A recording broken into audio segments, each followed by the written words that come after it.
Hello and welcome back to the channel. In this episode, I'm going to talk about my most recent purchase, my Rolex Daytona, the TIE Fighter, as most people have nicknamed it. The reference number 12650LN, a watch that sells from Rolex ADs for £13,600. If you want a Daytona, good luck getting it from an authorized dealer. I've covered this on previous videos. I'm not going to talk about it again. Is the watch worth the MSRP? Yes, it is, guys. It is more than I could have wished for, and I only wish I purchased it sooner. This particular model didn't exist 2 years ago because it's had some upgrades, some very subtle upgrades, and it's only now becoming more affordable on the grey market. I got this one from a reputable dealer called Watches of the Vale, based in Wales, for just over £20,000, which is exactly £7,050 above MSRP. Since I purchased this one, Lee had another one he sold it, and another one he sold it, and a grey market dealer who was trying to sell me this particular watch for £22,000 unsuccessfully a week ago reached out to me again and said they had another one to offer me. And I said, thanks very much, but I'm already sorted. So they are becoming a lot easier to get on the grey market. My advice, if you see a 2025, don't pay over 21k now. Sure you haggle. A key part of the model's identity is the bezel molded with a tachymeter scale. The Cerachrome bezel is virtually scratch proof, and the color is unaffected by UV rays. Black dial with spray coated counters, 18 karat gold applied markers, and hands with chromolite display, a highly legible luminescent material. The dial allows drivers to accurately map out their track times and tactics without fail. 18 karat gold hour markers. The watch is made from 904L oyster steel. It has screw down pushers and crown with a water resistance of 10 bar. It's a 40mm case, 11.9mm thick, with a strap width of 20mm. The complete watch weighs 148 grams approximately. Automatic 4131 movement with a 72-hour power reserve. Plus minus accuracy of 2 seconds a day. The watch is a lot more than I could have ever hoped for. It's a 40mm case and it's an automatic. The case fits exquisitely on my 6¾ wrist.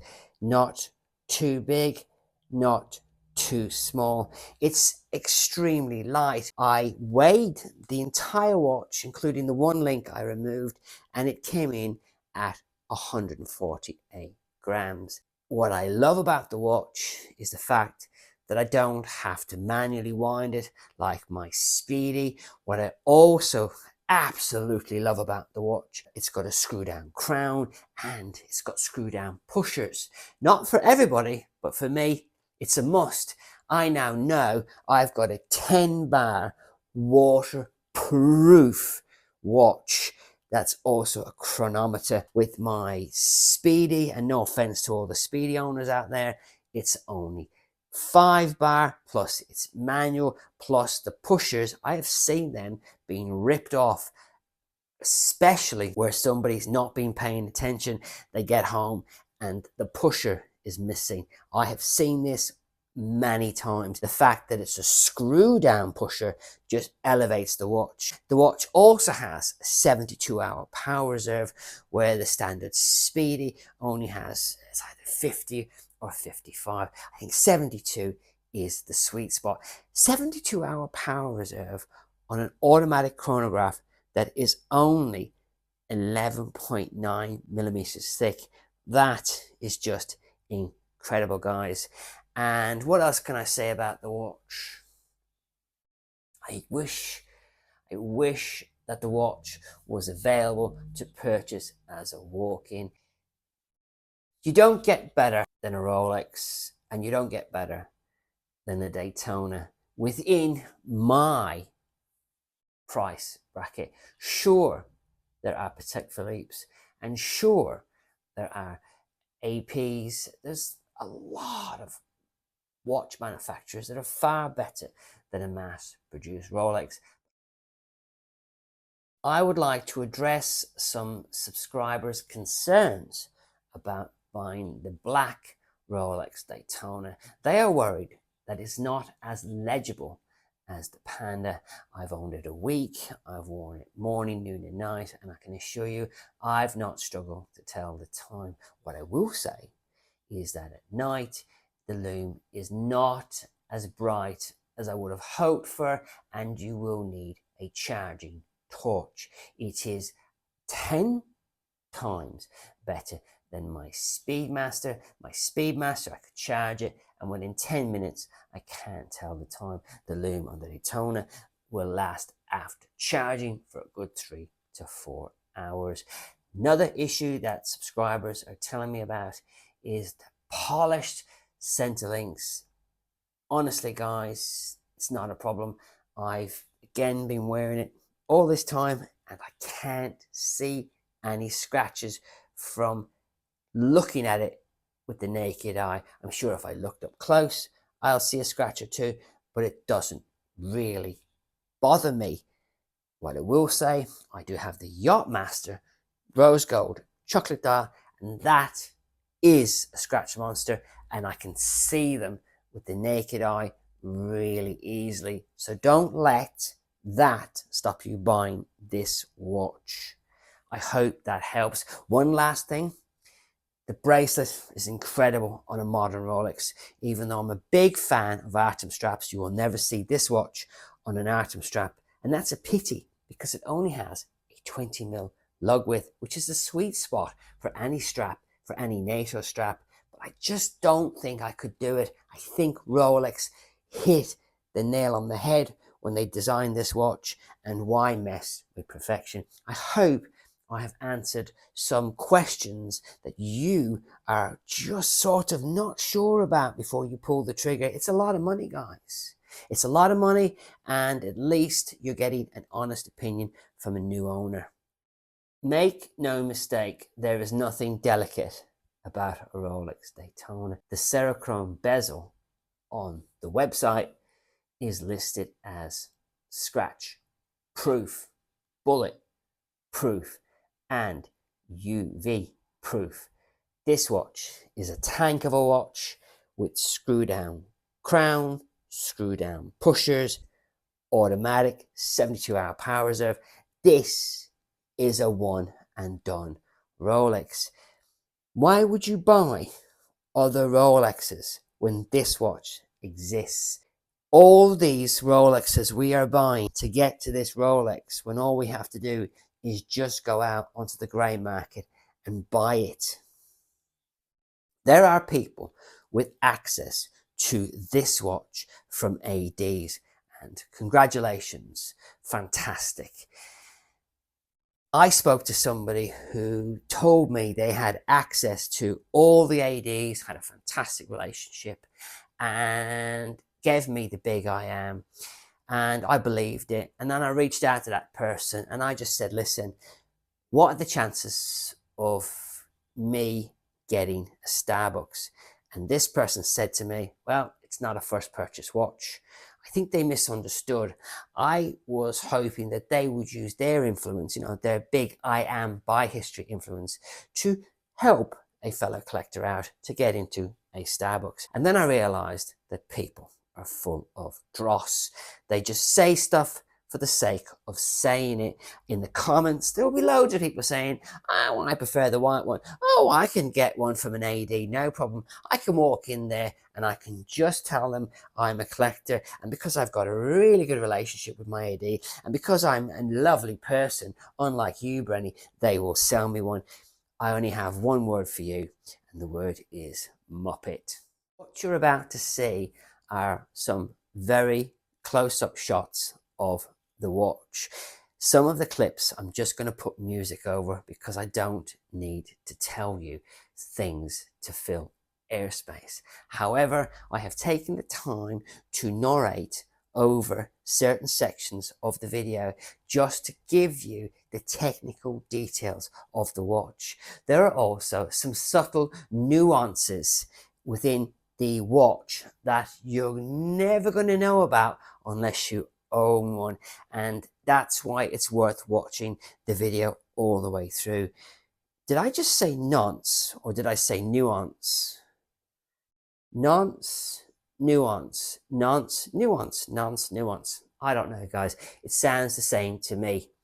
What you won't see on this video is me talking about the box and spending 4 minutes discussing a Rolex box, because that is probably the lowest form of entertainment. Again, I hope you enjoy this video, and I'm just going to say goodbye now. Take care, and I'll catch you on the next Brenny video. A key part of the model's identity is the bezel molded with a tachymeter scale. The Cerachrome bezel is virtually scratch proof, and the color is unaffected by UV rays. Black dial with spray coated counters, 18 karat gold applied markers, and hands with chromolite display, a highly legible luminescent material. The dial allows drivers to accurately map out their track times and tactics without fail. 18 karat gold hour markers. The watch is made from 904L oyster steel. It has screw down pushers and crown with a water resistance of 10 bar. It's a 40mm case, 11.9mm thick, with a strap width of 20mm. The complete watch weighs 148 grams approximately.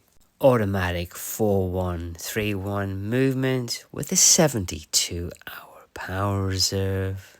Plus minus accuracy of 2 seconds a day. The watch is rated 10 bar water resistant with screw down pushers and crown. To operate the chronograph, you unscrew the top and bottom pushers, you activate the top pusher, and there you have it, guys. She is ticking away. To stop or hold the timer, you press the top pusher. To start it again, you press it again. To reset it, you press the bottom pusher.